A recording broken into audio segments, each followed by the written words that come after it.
बिस्मिल्लाहिर्रहमानिर्रहीम। अस्सलामुअलैकुम वरहमतुल्लाहि वबरकातुहू। अमूर ख़ानादारी में खुश आमदीद। एक बहुत ही प्यारी सुबह, एक बहुत ही प्यारे दिन के साथ सुबह सुबह गाँव का देसी माहौल और गाँव का देसी नाश्ता। तो यहाँ बन रहा है बहुत ही लजीज लच्छा पराठा, साथ में गरम गरम चाय। तो ये बना रही हैं मेरी छोटी सिस्टर और साथ में मेरी फुफ्फो।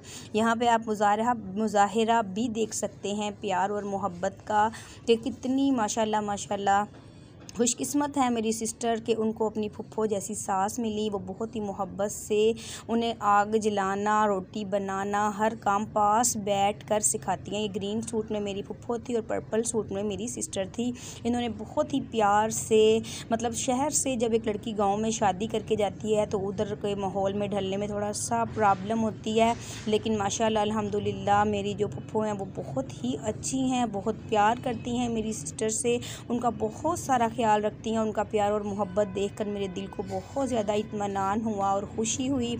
उन्होंने हमारे लिए रेडी किया बहुत ही मज़ेदार देसी नाश्ता, खुशबूदार लच्छा पराठा, और साथ में थे अंडे, साथ में थी चाय, साथ में था मज़ेदार टेस्टी सालन। बस फिर हम सब ने अपने नाश्ते को एंजॉय किया। एंजॉय करने के बाद, नाश्ता मुकम्मल कर लेने के बाद जो बच्चे हैं उनको माशाल्लाह से मेरे फूफा जी ने ये बनाया हुआ है झूला है। उनके घर में ना छोटी सी एक मुन्नी है, तो उन्होंने उसके लिए झूले का अरेंजमेंट किया था। तो बस उन्होंने मेरी मुन्नी को भी ऊपर बिठा के बहुत सारे झूले झुलाए और बच्चे जो थे वो बहुत ज़्यादा खुश हो रहे थे। यहाँ पे ना बहुत ज़्यादा बकरियाँ, गाय, भैंसें, कुत्ते, बहुत ही सुबह सुबह जो उनसे है ना वो देखने के लिए मनाजर थे। बस फिर सब चीज़ों को एंजॉय करते करते बस फिर हमें आ गया वापसी का वक़्त। तो एक बड़ी सिस्टर को छोटी सिस्टर के घर इजाज़त लेकर जाना मेरे ख़्याल से एक बहुत ही मुश्किल तरीन लम्हा होता है, क्योंकि ये मेरी सबसे छोटी सिस्टर हैं, सबसे लाडली सिस्टर हैं, और जब से मेरी अम्मी इस दुनिया से गई हैं ना तो मुझे लगता है कि शायद ये मेरी बेटी की तरह ही मुझको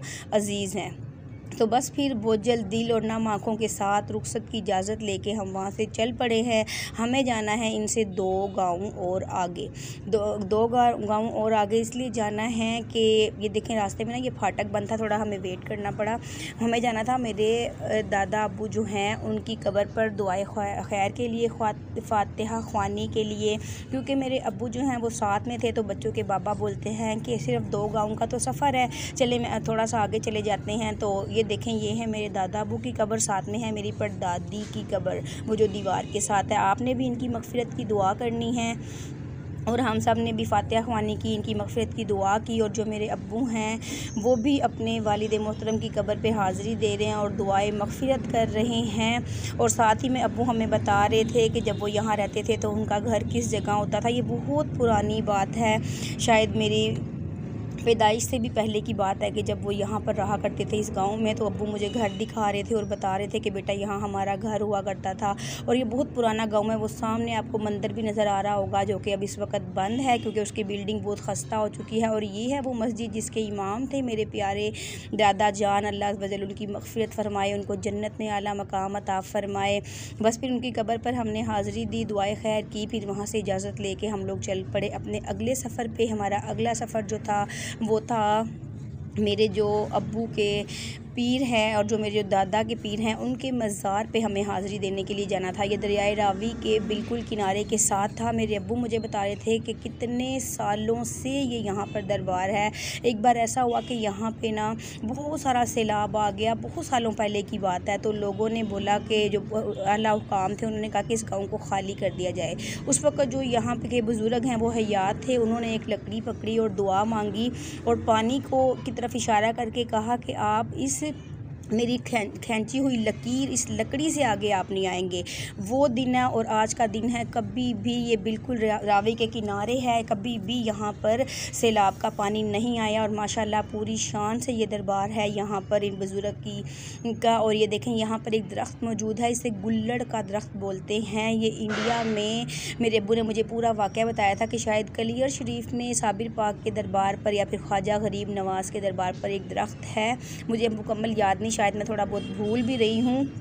तो उसकी निस्बत से ये दरख्त यहाँ पर लगाया गया। इसके ऊपर फल भी थे और ये बहुत पुराना दरख्त था, पत्ते भी थे। और अब्बू मुझे बता रहे थे कि जो वो अल्लाह के बुज़ुर्ग जिनका दरबार इंडिया में है, जिनकी निस्बत से ये बुज़ुर्ग हैं, वो 12 साल तक इस दरख्त को पकड़ के रब की इबादत करते रहे। यहाँ तक कि जो उनके हाथ थे वो दरख्त के तनों के ऊपर ना उनके निशानात आ गए। बस उनकी कुछ निस्बत थी। अल्लाह के जो वली हैं, हम तो गुनाहगार बंदे हैं। मेरे अब्बू जो हैं वो मुझे बता रहे थे कि मेरी बेटी, अल्लाह के जो वली हैं उनकी मिसाल ऐसे है कि अगर एक चादर है, उसके अंदर आप रात भर गुलाब के बहुत सारे फूल और पत्तियां रख देते हैं, सुबह को आप उन फूल और पत्तियों को अलग कर भी देंगे तो तब भी उस चादर के अंदर उनकी सारी खुशबू आ जाएगी।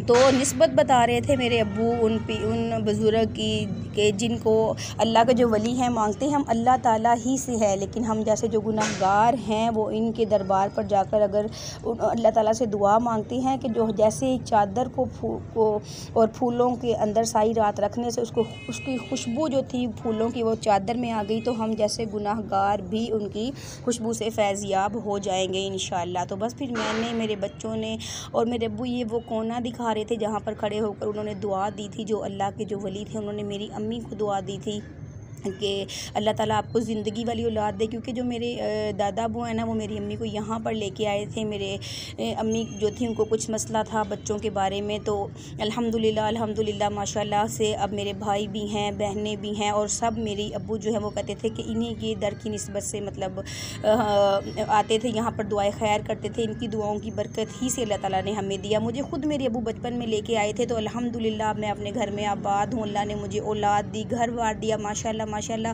किसी चीज़ की कमी नहीं। तो मेरे अब्बू कहते हैं कि आप मेरे साथ चलें, आप भी हाज़िरी दें। तो यही वो मुबारक जगह है, आप भी यहाँ पर दुआ मांगे। जैसे हर बार आने पर कभी भी हम यहाँ से खाली नहीं लौटाएंगे। तो हो सकता है रब्बुल आलमीन आप सब की भी दुआएं कबूल कर ले, आप सब की भी हाज़िरियाँ कबूल हो जाए। जैसे कि मेरी अम्मी शादी के बाद मेरे दादा उन्हें लेकर गए थे और उन्हीं की दुआओं से हम तो आज तक यही सोचते हैं कि अल्हम्दुलिल्लाह सुम अल्हम्दुलिल्लाह। मैं अब तादाद नहीं बताऊँगी अपने भाइयों और बहनों की कि अल्लाह ताला उनको नज़र बस से बचाए। हम सब बहन भाई हैं, हयात हैं, कामयाब हैं। तो उसके बाद मेरी अम्मी ने यहाँ मेरे भतीजों के लिए दुआएं मांगी। अल्हम्दुलिल्लाह मेरे भतीजे भी सेहतमंद हैं, तंदुरुस्त हैं, अल्लाह उनको नज़र से बचाए। मुझे मेरे अब्बू बचपन में लेके आए, तो अब रब्बुल आलमीन ने मुझे दुनिया की हर नेमत से नवाजा है। तो आप भी यहाँ पर दुआएं मांगें, शायद किसी एक की आमीन के सदक़े में रब्बुल आलमीन सब की बिगड़ी बना दे। तो ये ऊपर वाला मिज़ार का हिस्सा था और ये नीचे असल जो मिज़ार है ना, वहाँ हम नीचे जा रहे हैं। ये ज़्यादा मतलब हिस्सा नहीं खोला जाता। तो यहाँ पर हमने बच्चों ने, हम सब ने खड़े होकर ना दुआ मांगी। मैंने अपने हर एक मुसलमान बहन भाई के लिए दुआ मांगी, बिलखुसूस जो बे औलाद हैं, जो बेटों की तलबगार हैं या जो बेटियों की तलबगार हैं। रब्बुल आलमीन सब के हाल पर करम करे। जो अच्छे रिश्तों के इंतज़ार में बेटियां अपने माँ बाप के दरवाज़ों पर बैठी हैं, रब्बुल आलमीन उनको अच्छे घर और नेक बर अता फ़रमाए। जिस तरह बचपन में मेरे अब्बू मुझे लेकर आए थे, अल्हम्दुलिल्लाह अल्हम्दुलिल्लाह अल्हम्दुलिल्लाह, मेरे पास मेरे रब की दी हुई हर एक नेमत है। तो रब्बुल आलमीन हर एक माँ, बहन, बेटी, बहन, भाई की एक एक दुआओं को कबूल फरमाए। जिन जिन के मुझे नाम याद हैं उन सब के नाम लेकर मैंने दुआएं की और हमने यहाँ पर सिर्फ दुआएं खैर की है। कोई शिर्क और बिद्दत वाली ऐसी चीज़ नहीं जो कि काबिल एतराज़ हो, हमने यहाँ पर की। उसके बाद हम लोग बाहर आए। मैं आपको खूबसूरत सा मंज़र दिखाती हूँ दरबार का। यहाँ पर इतना सुकून था, बिल्कुल खामोशी थी। मेरा दिल चाह रहा था कि बस सो जाएँ यहाँ पर लेट के। वज़ू किया, वज़ू करके नमाज़ पढ़ी और यहाँ पर बहुत सारी दुआएं मांगी जितना हो सकता था, क्योंकि इतना सफ़र तय करके इतनी दूर हम लोग यहाँ पे आए थे। तो इस वक्त मतलब ऐसा लग रहा था कि बस जोन सी दुआएं हैं मैं वो मांग लूँ, क्योंकि जब भी अल्हम्दुलिल्लाह हम यहाँ पे आए हैं तो बहुत सारी जो हमारी दुआएं हैं वो यहाँ पर कबूल हुई हैं। तो बच्चे थे, बच्चों के बाबा थे और मेरे सबसे बढ़ के मेरे अब्बू थे मेरे साथ। मेरी अम्मी को अल्लाह ताला जन्नत में आला मकाम दे। पिछली दफ़ा जब हम आए तो मेरी अम्मी मेरे साथ थी। बहुत सारी यादें अम्मी की भी थी, बस नम आँखों और बोझल दिल के साथ ढेरों दुआएं इस दरबार पे खड़े होकर मांगी, इन बुज़ुर्ग की बारगाह में खड़े होकर मांगी। और उसके बाद बस फिर हर वक्त यहाँ पे ना 24 घंटे लंगर पकता रहता है। और ये कुछ दिए हैं यहाँ पे रखे हुए थे जो कि रात को चरागाह के वक्त ना यहाँ पर जलाए जाते हैं। तो बस वो दियों को ना बच्चों को मैं दिखा रही थी और बता रही थी। मेरे अब्बू भी साथ साथ ही मुझे सिखा रहे थे और बता रहे थे कि बेटी, मुझे याद है बचपन में जब हम यहाँ आते थे, लेकिन फिर भी मेरे अब्बू जो हैं वो बहुत कुछ बता रहे थे और समझा रहे थे इन सब चीज़ों के बारे में। तो फिर इन जो दिए हैं ना यहाँ पर मैंने इनको थोड़ा सा मैंने इनकी वीडियो बनाई ताकि मैं आपसे को दिखा सकूँ। और साथ ही में ना ज़नान खाना जिसे बोलते हैं, जो औरतों के लिए एक जगह मुख्तस होती है ना, यहाँ पे कोई भी नहीं था क्योंकि उर्स के दिनों पे यहाँ पे लोग आते हैं। 1-2 लेडीज़ थी, वो भी चली गई थी। तो यहाँ पे ये कमरे बने हुए हैं, यहाँ पे बिस्तर वगैरह पड़े हुए हैं, यहाँ पे गर्मियों में यूज़ करने के लिए एयर कूलर भी पड़ा हुआ है, यानी कि हर एक सहूलत है। जो लोग सफ़र करके आए दूर से और यहाँ पे रुकना चाहें तो वो रुक सकते हैं। वाशरूम की सहूलत भी थी, सब कुछ था। उसके बाद हमें यहाँ पर जो था लंगर मिला था, उसमें लंगर में था बहुत ही मज़े का गाँव का अचार, साथ में पकी हुई थी आलू फलियाँ और चिकन का सालन। हमने खाना खाया, उसके बाद चाय वगैरह पी। उसके बाद यहाँ पर अज़ान ज़ोहर का वक़्त हो गया था, तो फिर नमाज़ की जमात हुई। सब ने मतलब बच्चों के बाबा ने, मेरे अब्बू ने, मेरे बेटे ने और जितने लोग वहाँ पे मौजूद थे सब ने नमाज़ पढ़ी। हमने जो औरतों की तरफ मतलब ज़नान खाने वाली जगह थी वहाँ पर मैंने और मेरी बेटी हमने वज़ू किया और मैंने नमाज़ पढ़ी, रब्बुल आलमीन से दुआएँ मांगी। उसके बाद चाय पी और फिर उनसे इजाज़त लेकर हमने अपना आगे सफ़र शुरू किया। वो हमें बोल रहे थे कि आप यहाँ पर रुकें, लेकिन हमारे पास इतना टाइम नहीं था क्योंकि कल से शुरू हो रही है। मेरी बहुत ही करीबी हैं, हमारी फैमिली फ्रेंड है, उनकी शादी थी, हमें उसमें भी शरीक होना था। हमारे पास टाइम बहुत कम था। हमने दोपहर को अपना सफ़र शुरू किया 2 बजे के करीब, और तकरीबन मगरिब से कुछ पहले जो है ना हम अपने घर के बिल्कुल करीब पहुँचने वाले थे। रास्ते में हम क़याम ताम पे रुके, हमने वहाँ पर कुछ रेस्ट किया, वज़ू करके नमाज़ पढ़नी थी अब्बू को, और बच्चे भी जो थे ना बैठे बैठे काफ़ी थक चुके थे। तो यही था मेरा आज की वीडियो जो मैंने आपसे शेयर की। पूरे सफ़र की जर्नी में आप सब मेरे साथ थे। अगर आपको मेरी वीडियो अच्छी लगे तो इसको लाइक और शेयर कीजिए। अगर आप चैनल पर नए हैं तो प्लीज़ मेरे चैनल को सब्सक्राइब कीजिए। वापसी पे हम गए थे मेरी अम्मी के घर। मेरी भाभी ने बहुत ही लजीज़ लंच हमारे लिए, लंच नहीं डिनर बना के तैयार किया था, जिसको हमने इंजॉय किया। इसके बाद हम अपने घर आ गए। घर आने के बाद बहुत सारे काम थे, बहुत सारा फैलावा था। बस इन सब की वीडियो जो है ना मैं आपसे आने वाले दिनों में शेयर करूँगी। और अब तक के लिए इतना ही। अल्लाह हाफिज़।